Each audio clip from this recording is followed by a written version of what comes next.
How are you?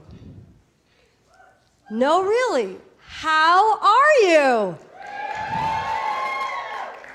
This question, containing these 3 words, will be the most important words you'll want to hear when you're not feeling like yourself.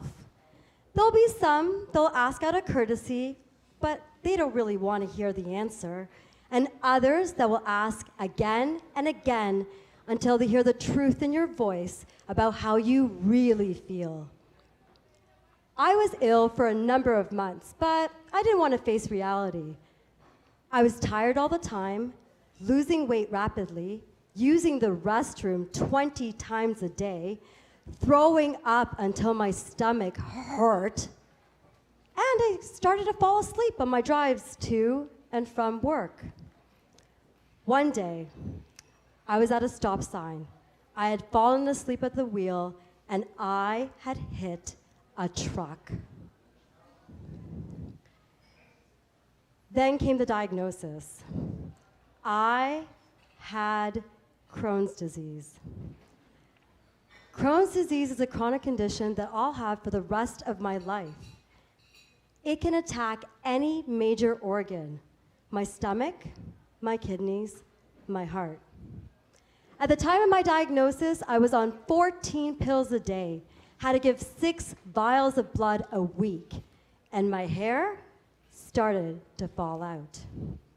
When you're that sick, it makes you feel so vulnerable that you don't want to share that space with anyone.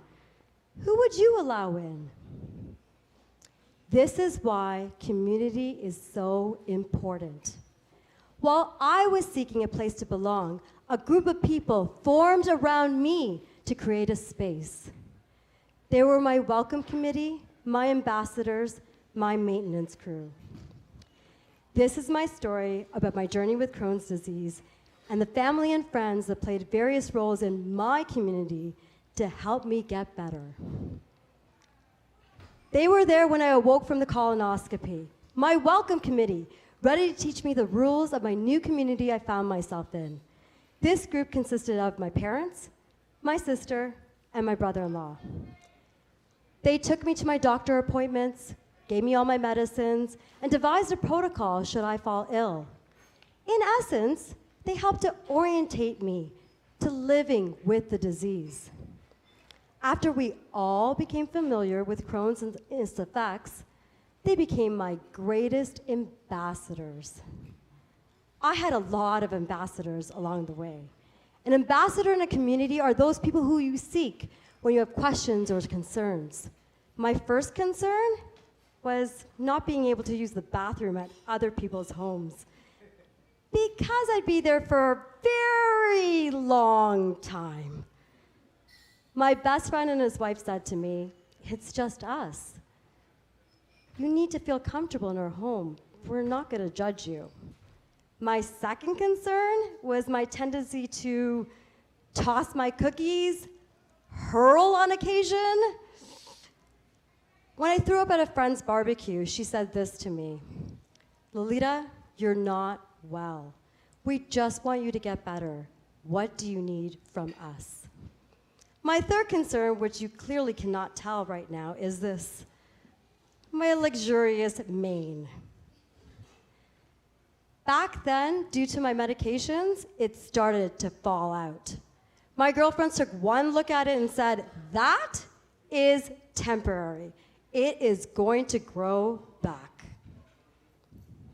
My ambassadors in my community helped me set my roots and find my place within it. Honestly, when you're sick, all you want to do is feel normal. As a result of the disease being chronic, I was pretty popular at a lot of hospitals. I was very grateful to my maintenance crew.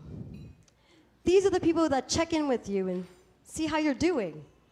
They're the ones who came to the hospital, held my hand, told me stories, made sure they stayed up with me late at night on the phone, and made me smile. They always reassured me that this was just a temporary stop in my journey to recovery. Normalcy. It's overrated when you're sick. My significant other, when I told him I have this disease for the rest of my life, said to me, "Whatever you go through, we'll go through together. I want to be the one to take care of you." Without my community, I would not be here today. They've seen me at some of the lowest points and some of the highest with this disease. I was on 14 pills a day and went down to 2 within 1 year. I struggled to run 100 meters and then completed a full marathon. Finally, I could not speak to anyone about this disease, and here I am speaking to you without judgment or fear. My community helped me heal. Next time someone says to you, "How are you?" listen the first time, but pay close attention to those who ask, "No, really, how are you?" Thank you.